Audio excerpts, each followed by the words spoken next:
Olá, começa agora o Assembleia Entrevista e hoje estamos recebendo aqui no estúdio da TV Alba, com muito prazer, o médico psiquiatra e professor Antônio Neri Filho, referência no cuidado de pessoas que são dependentes de drogas. Tudo bem, doutor? Tudo bem, Luana. Seja bem-vindo. Obrigado. É um prazer recebê-lo aqui para falar sobre esse assunto que é tão importante. Com mais de 35 anos de experiência no cuidado e não no tratamento, como ele mesmo vai explicar daqui a pouquinho, de dependentes químicos, Dr. Antônio Neri Filho é um dos maiores especialistas no Brasil justamente no cuidado de usuários de drogas. Professor da Faculdade de Medicina da Universidade Federal da Bahia por mais de 35 anos, ele é fundador e ex-coordenador do Centro de Estudos e Terapia de Abuso de Drogas, o CETAD.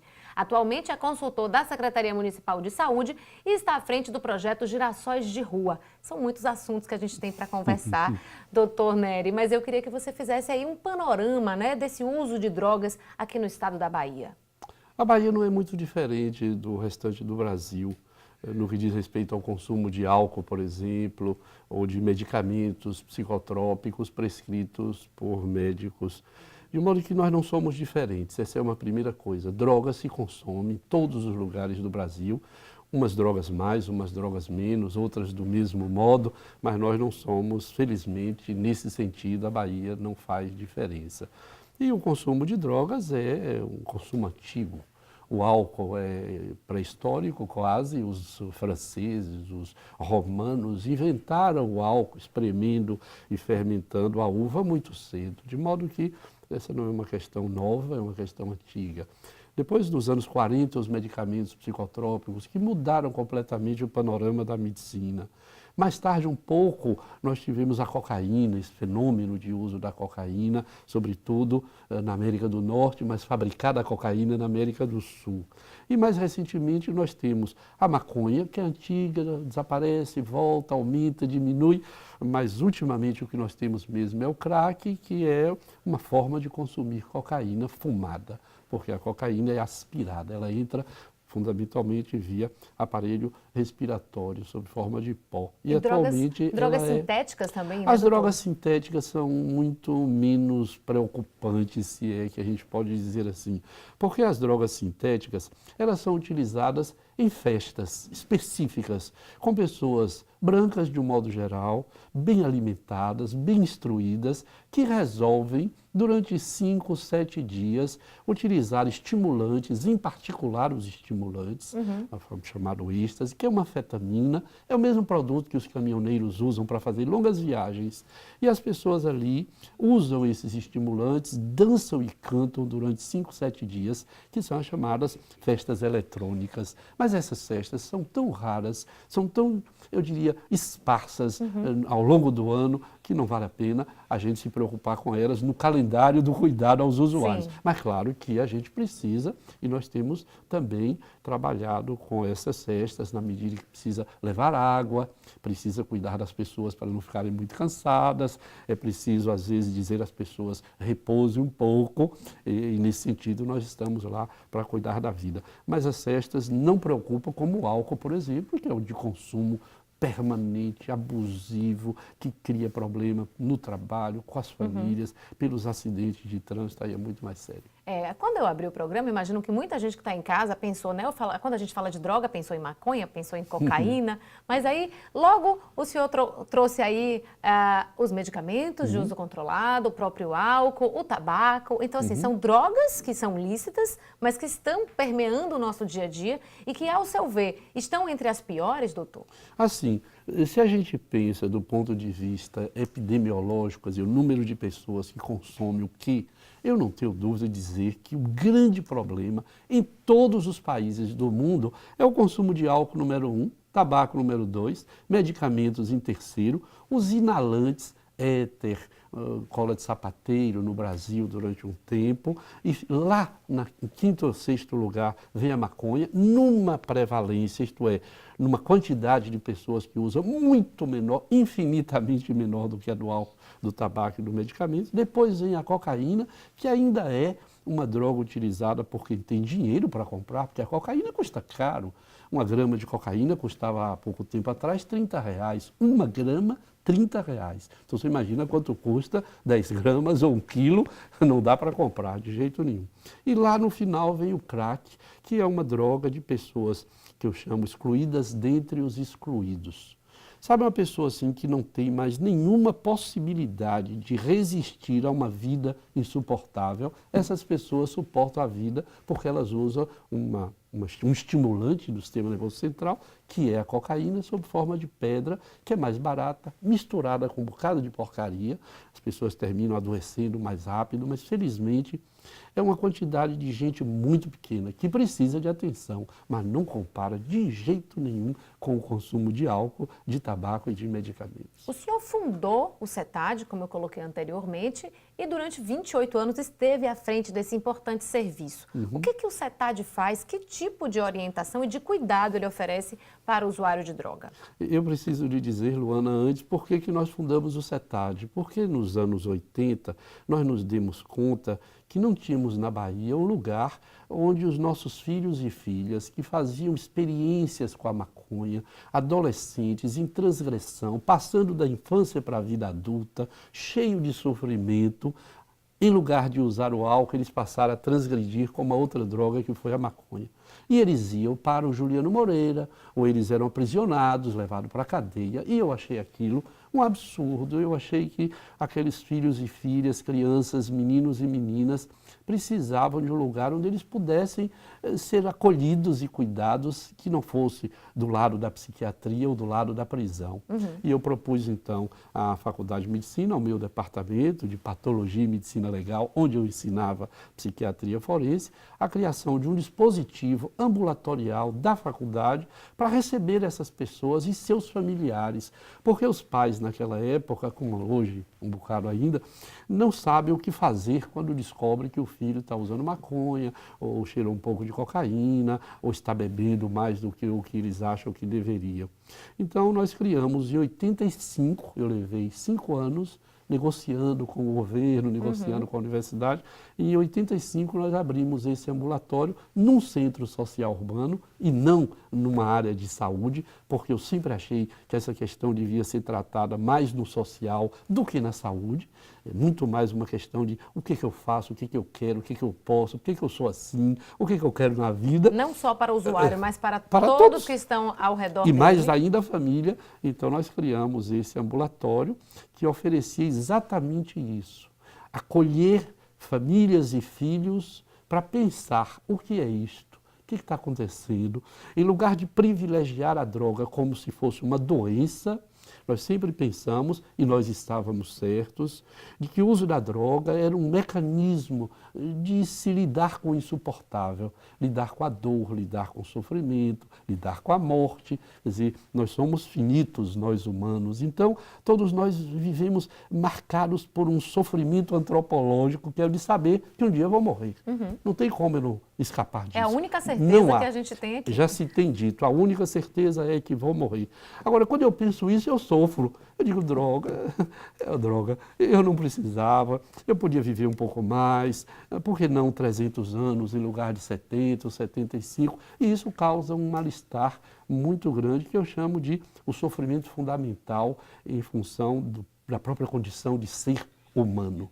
Então, eu acho que isso precisa ser pensado mais na sociologia, na antropologia, na psicologia social, na medicina social. Então, o CETAD nasce com esta função. E, como consequência, é claro, quando tem esta ou aquela pessoa que adoece pelo uso da droga, ou usa droga porque adoeceu psiquicamente, nós também cuidamos. Mas, fundamentalmente, era isso. Responder a essas pessoas, a essas perguntas. O que é que eu sou, o que é que eu tenho, o que é que eu quero, o que é que eu estou sofrendo, Então, é um serviço de psicologia, de acolhimento? Eu diria que o CETAD sempre foi uma coisa híbrida.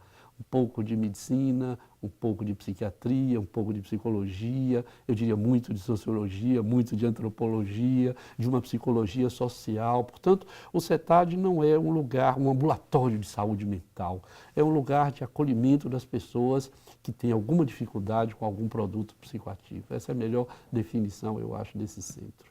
Agora o senhor tem um canal no YouTube, né? Para divulgação de vídeos com opinião, enfim, com seus estudos. O que o senhor tem trazido para essas pessoas que acessam o seu canal? Recentemente falou também sobre proibicionismo, né, da droga no Brasil e no mundo. O que o senhor acha que gerou todo esse poder que a droga tem hoje? Eu tenho perguntado aos meus amigos o que eles acham dos meus tapes, meus pequenos vídeos, e ninguém tem tido coragem de me dizer. Eu estou até desconfiado de que aquilo não serve para muita coisa e ninguém quer me dizer. Mas eu fiz o seguinte: durante alguns anos eu trabalhei muito com rádio, ainda tenho um programa aos domingos. Eu trabalhei muito com a televisão, eu tinha um programa meio-dia com Marcelo Nonato, de saudosa memória, que faleceu repentinamente há alguns anos atrás. Então eu sempre tive na mídia um instrumento de trabalho, porque eu acho que é preciso comunicar, é preciso informar as pessoas sobre o trânsito, sobre a vida, sobre as dores, sobre as drogas. Então eu acho que é preciso isso. E depois de quase 40 anos de trabalho, eu achei que estava na hora de criar nesse dispositivo extraordinário que é a mídia eletrônica, essas mídias sociais, como se diz. Eu fiz um pequeno calendário, eu já fiz 25 pequenos vídeos, desde o começo: o que é a droga, para que a droga, quando se usa, o que a família deve fazer, por que os adolescentes usam drogas, quando os adultos adoecem. E, vez por outra, eu entro em temas mais polêmicos, como esse do proibicionismo. Porque, neste momento, o Brasil, nesse ano de 2018, o Brasil está fazendo um retrocesso na sua lei. Nossa lei vai ser uma lei mais dura, uma lei que não considera as pessoas, não considera a natureza das pessoas, as dificuldades de cada um, as pequenas misérias que cada pessoa vive, e a droga que entra aí como uma alternativa para muita gente. A lei brasileira caminha para prender, colocar em hospital obrigatoriamente, fazer as internações compulsórias. Qualquer uso de drogas vai ser considerado como um problema de saúde, quando, na verdade, nós estamos há quase 40 anos dizendo que não é, e não é mesmo.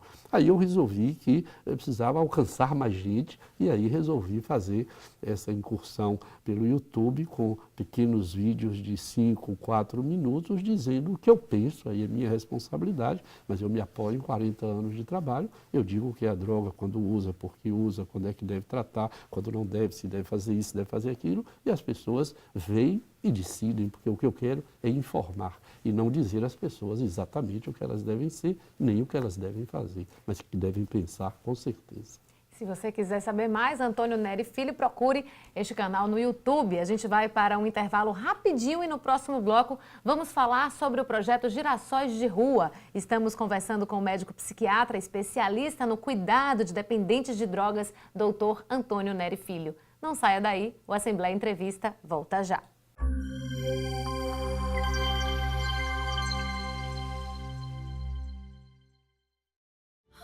O que é urgente para você? Para muitas famílias, a prioridade é não morrer de frio. Eu agradeço todo mundo que está doando os cobertor por causa do frio, né? Para esquentar meus filhos, principalmente, né? Quando a LBV chamar, diga sim.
De volta com o nosso Assembleia Entrevista e para você que ligou a TV agora, hoje estamos recebendo o médico psiquiatra e professor da Universidade Federal da Bahia, especialista no cuidado de dependentes químicos, doutor Antônio Neri Filho. Doutor, o projeto Girassóis de Rua, queria que você falasse também do consultório de rua, né? Já existia esse projeto e o Girassóis é um novo projeto, situa a gente nesse seu trabalho. O consultório de rua foi uma invenção baiana nossa no CETAD, porque pelos anos 90 nós percebemos que tinha muita criança na rua e que não chegava ao centro. Então nós decidimos que se Maomé não vai à montanha, a montanha vai a Maomé. Então nós resolvemos que esse ambulatório deveria ir para as ruas, ver essas pessoas, conversar com esses meninos, saber por que eles estavam na rua, se eles tinham família, se eles usavam drogas. E para fazer isso eu reuni uma série de pessoas sob a coordenação de uma psicóloga que trabalha no CETAD até hoje, Miriam Graça Plena. Eu rendo sempre homenagem a ela porque ela foi a grande implantadora na rua dessa atividade. E nós passamos 6 anos cuidando de pessoas em situação de rua.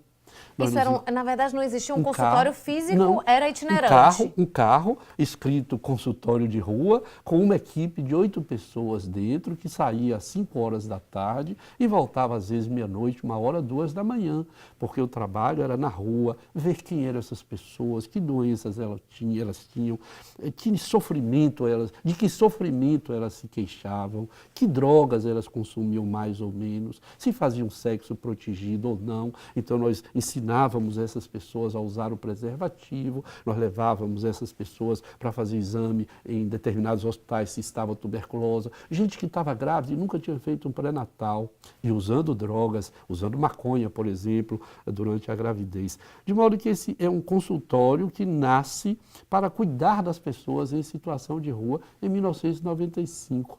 Trabalhamos uns 5 ou 6 anos, não tivemos mais recurso, guardamos na memória esse trabalho e em 2010 o Ministério da Justiça nos apoiou novamente, nós reimplantamos esse consultório na Bahia, mas aí eu descobri que o consultório já tinha ganho o Brasil. Em vários lugares eu tinha gente me telefonando dizendo que eles haviam implantado um consultório de rua, quer dizer, um consultório vinculado à saúde mental, porque o que nós queríamos mais era encontrar essas pessoas e ver o nível de sofrimento, as dores, como eu gosto de dizer, como é que está a alma dessa pessoa. E o consultório de rua entrava pela alma e encontrava o corpo. Quer dizer, era uma porta de entrada interessante. E mais recentemente o Ministério da Saúde adotou essa experiência, mas fez uma pequena modificação. Passou a chamar consultório na rua, vinculado à atenção básica. E eu digo que o consultório na rua entra pelo corpo e encontra a alma. O consultório de rua entra pela alma e encontra o corpo. E agora nós temos os dois funcionando nesse projeto chamado Girassóis de Rua. E o que é esse projeto? Nós temos visto que na Bahia, como em outros lugares do Brasil, as coisas são muito separadas. Ou faz saúde, ou faz assistência social, ou as pessoas são mortas, ou as pessoas não têm onde dormir, não têm onde comer, não têm onde tomar um banho, não tem onde trocar uma roupa. O acolhimento de maneira global, né? Ela recebe tudo departamentalizado. De modo geral. Então, nós inventamos há uns anos atrás, exatamente em 2012, um ponto de encontro no Pelourinho que funcionou maravilhosamente durante 1 ano e meio, mas por contingências administrativas nós tivemos de interromper. E inventamos uma outra coisa. Você viu que a gente vive de inventar coisas para cuidar das pessoas. Tem que se renovar. Né? Inventamos os pontos de cidadania. O nome não foi por acaso. Um container com um chuveiro, um vaso sanitário e um pequeno espaço para conversar com as pessoas. Você não pode imaginar o efeito na alma das pessoas que vivem nas ruas, usuárias ou não de drogas, do que é tomar um banho. Gente que não se lavava há 3, 4 anos. É dignidade, não é, professor? Eu acho ótimo você usar essa palavra em meu lugar.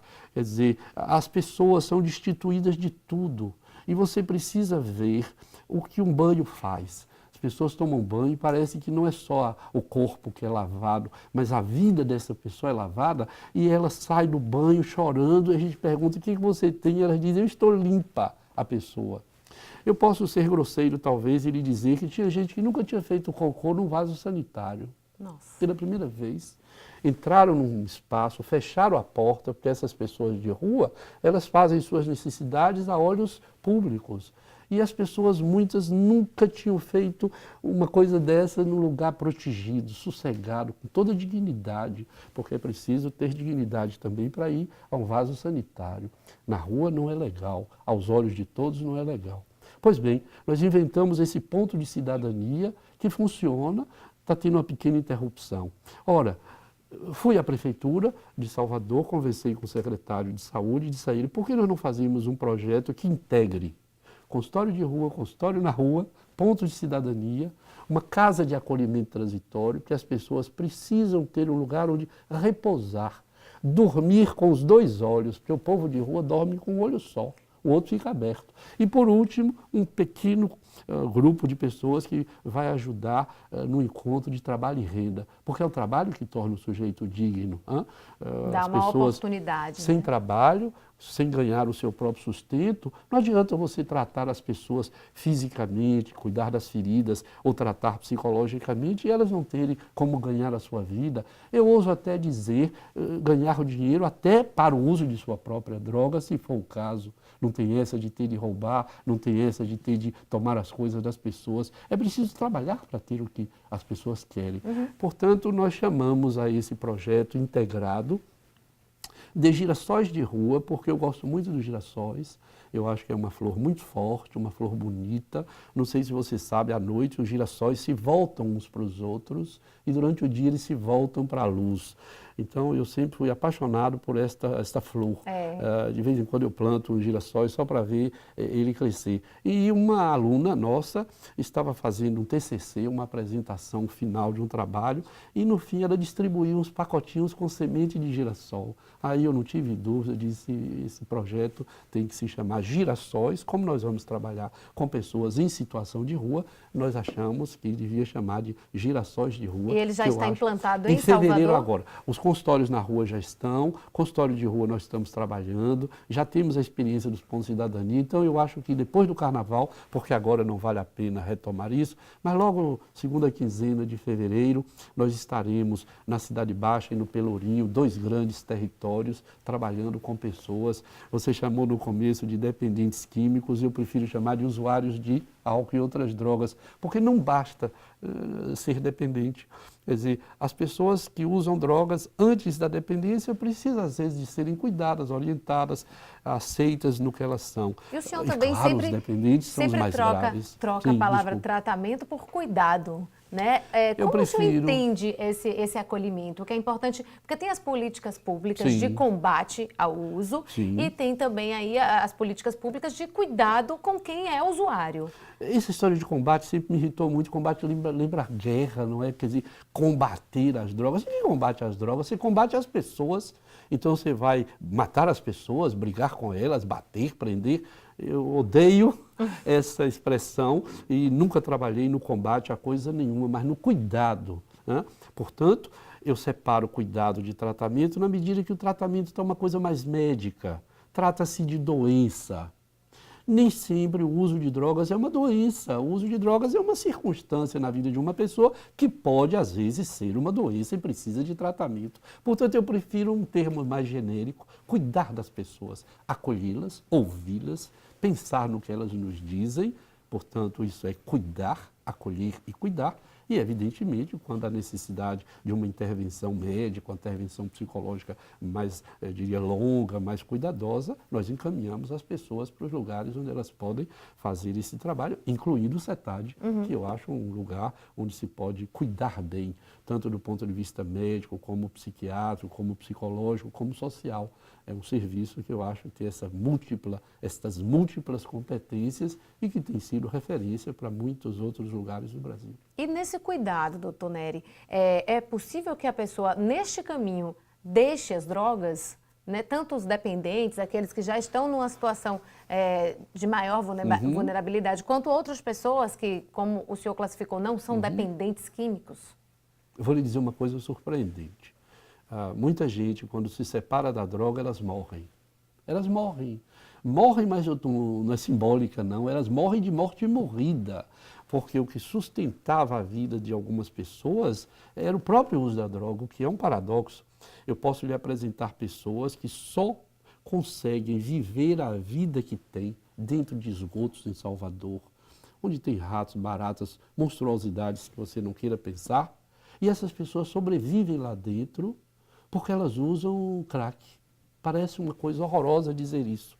Quando você tira o crack dessas pessoas, elas se suicidam, elas morrem. Então eu posso dizer que nesta condição, o crack está possibilitando viver, o que não quer dizer que seja o melhor. Por isso é que eu falo de cuidado. Nós entramos nos esgotos e dizemos a essas pessoas, verificamos com elas quais são as alternativas ao crack, o que é um trabalho dificílimo, complicado, mal cheiroso, que nos deixa às vezes tristes e que nos deixa mal. Você imagina que não é um trabalho fácil.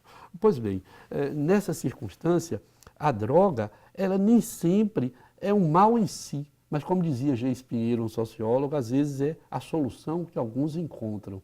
Portanto, alguns vivem assim com a droga, outros usam drogas para se divertir, outros usam drogas transitoriamente durante o carnaval, final de ano, durante o verão e outros durante o inverno. Quer dizer, não é uma droga só, não é um consumo só e nem são pessoas iguais. Por isso é que nós temos diria, este leque de circunstâncias, de pessoas e de drogas e que a gente tem que pensar e não achar que é uma coisa só, numa circunstância só e que usou vai morrer e que usou é um mal.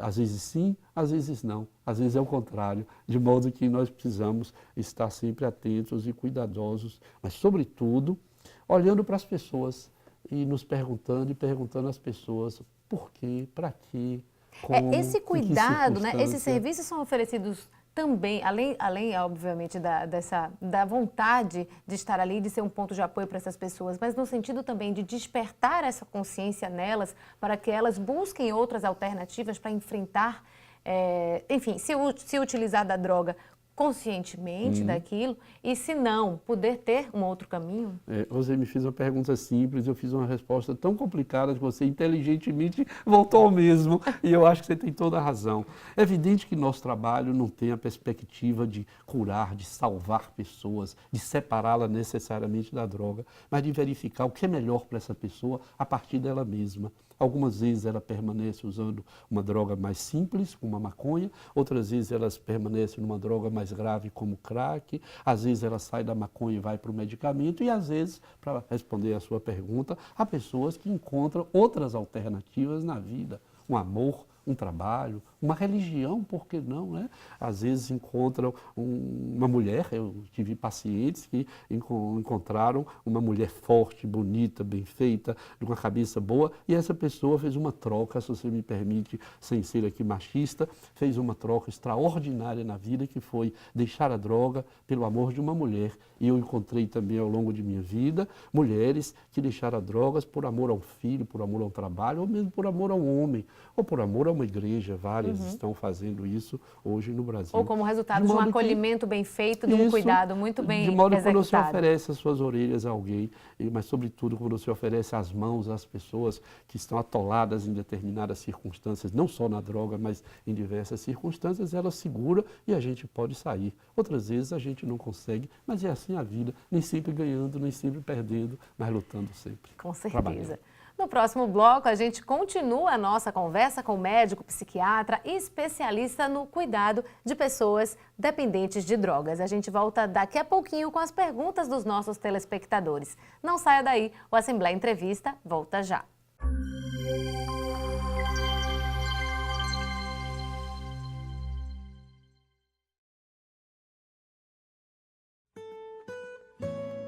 Imagine um lugar onde tempo, trabalho e principalmente amor são doados a quem precisa. Este lugar é o Grupo de Apoio à Criança com Câncer Bahia, onde muitas e muitas pessoas, com seu amor, transformam vidas e pintam todos os dias sorrisos nos rostos destas crianças. Elas precisam muito disso. Elas precisam de você. Doe 1 minuto do seu tempo. Visite o site www.gacbahia.org.br e com o coração, encontre a sua maneira de colaborar com o combate ao câncer infanto-juvenil no nosso estado. GAC Bahia. O amor realmente transforma.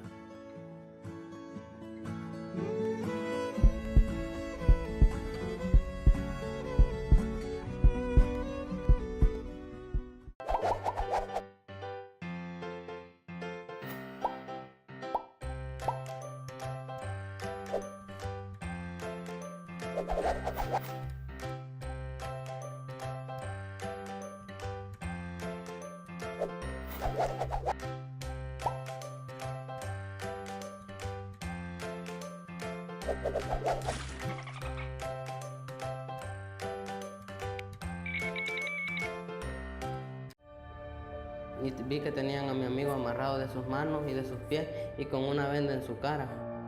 ¿Por qué lo tienen a él aquí? Me dijo, es que ahora lo vas a matar, me dijo. Ya me dijo que él era de la mala 13 y que ya no me iban a dejar salir. Me llevaron y pues me empezaron a vender com hombres.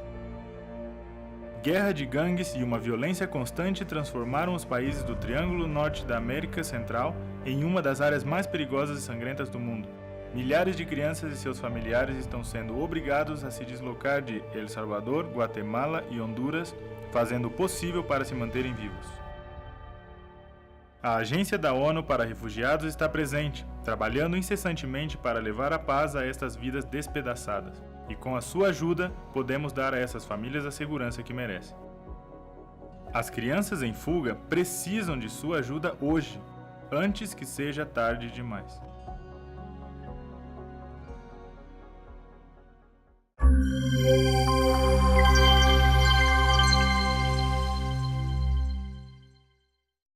De volta com o nosso Assembleia Entrevista, hoje recebendo aqui o professor doutor Antônio Neri Filho. Doutor, eu queria que você falasse um pouco sobre a família, né? Eu acho que ainda é difícil para a família aceitar quando alguém, embora o uso do álcool, por exemplo, seja uma coisa naturalizada, né? Que as pessoas não olham dessa forma como uma droga realmente que faz muito mal ao corpo humano. Mas como a família pode lidar tanto com o álcool quanto com outras drogas, no caso de um filho, né? A mãe às vezes se sente sem chão, não sabe como, se briga, se acolhe, né? O que falar, para onde levar. Qual é o primeiro passo? O primeiro passo é pensar, a família não é uma coisa simples, família é uma coisa complicada. Família é a reunião de pessoas com histórias, os pais pelo menos, completamente diferentes, que resolvem fazer um acordo de viver juntos. Isso não é nada fácil. Depois vem filhos, que são outras pessoas, depois tem os parentes todos agregados. Tudo isso faz uma teia complicadíssima. Família é uma teia de complicações. Isto posto, eu diria a você que com relação a álcool e outras drogas, eu sempre disse às famílias que elas se informassem. Meu filho está usando maconha. O que é a maconha? A maconha é capaz de matar por intoxicação aguda? A resposta é não. A maconha é a droga mais grave? Não. O que mata mais um filho? O álcool. O que mata mais a longo prazo? O tabaco. Eu estou usando drogas, o pai bebe, a mãe usa remédios sem nenhum controle. A família precisa antes se olhar no espelho e dizer, espelho, espelho meu. Que droga de família sou eu. Então, o espelho responde, você é esta ou aquela família. E a partir daí, você vai compreender qual é o lugar do seu filho na sua história familiar. Uma mãe que nunca fala com o filho, pai que não sabe para onde anda o filho, não sabe da escolaridade, nunca foi ao futebol do filho. O filho é um verdadeiro estranho que ele passa a vida cobrando. Quando o filho aparece usando maconha, qual é a autonomia, qual é a autoridade, melhor dizendo, que esse pai tem de dizer a esse filho, você não pode usar maconha. Por que não? Você não sabe nada de minha vida, você não disse nada que eu deva fazer ou não deva. Agora a maconha eu tenho que ser proibido. Quer dizer, a família tem que pensar. Quem é ela, quem é este filho, onde esse filho se insere nessa trama familiar, para que ela possa, então, se for o caso, buscar ajuda para o uso da maconha, mas pode ser também sobre a sexualidade do filho. Um filho dizer ao pai, eu sou gay, ainda é hoje no Brasil, uma morte para o pai, mas ser gay é igual a ser hétero. A escolha de gênero não é uma coisa que deva merecer punições e as pessoas ainda punem. Então, informação para eu saber como eu vou reconhecer esse filho no seu lugar na família e de que modo a família vai lidar com isto que ela considera ser um problema, que muitas vezes é causado pela própria família. Portanto, a família deve ver por que aquela droga, aquilo ajuda, o filho está muito deprimido, este filho tem muito temor social, esse filho não sabe o que fazer com sua sexualidade, portanto ele está bebendo ou usando maconha, ou mais tarde podendo até usar o próprio crack. Quer dizer, alternativas que o filho encontra para situações que ele não sabe o que fazer. Portanto, a família tem que se perguntar o que é isso para que ela possa então saber o que fazer com seu filho. Agora, quando faz coisas intempestivas, está usando maconha, interna o filho, briga com o filho, tira o dinheiro, tira o carro, diz que o filho é um bandido, que ele não vale nada, acabou. Eu acho que essa família erra e ela vai, em lugar de ajudar o filho, ela vai afundar o filho numa circunstância desesperadora, porque a família ainda é o lugar que o filho tem para buscar ajuda e buscar alternativas. A gente tem um filme brasileiro emblemático que é O Bicho de Sete Cabeças, você viu, né? Ali, né? É um filme que o Rodrigo Santoro faz o papel principal e que ele retrata muito bem a situação Você viu no dessa. filme em que o garoto, no Rio de Janeiro, começa com amigos, usando ali a maconha, fazendo umas bobagens de adolescente, e o pai interna no hospital psiquiátrico, e ele só sai muitos anos depois para escrever um livro, porque é uma história real, dizendo, olha, a morte que eu vivi naquela hospitalização, não precisava nada daquilo.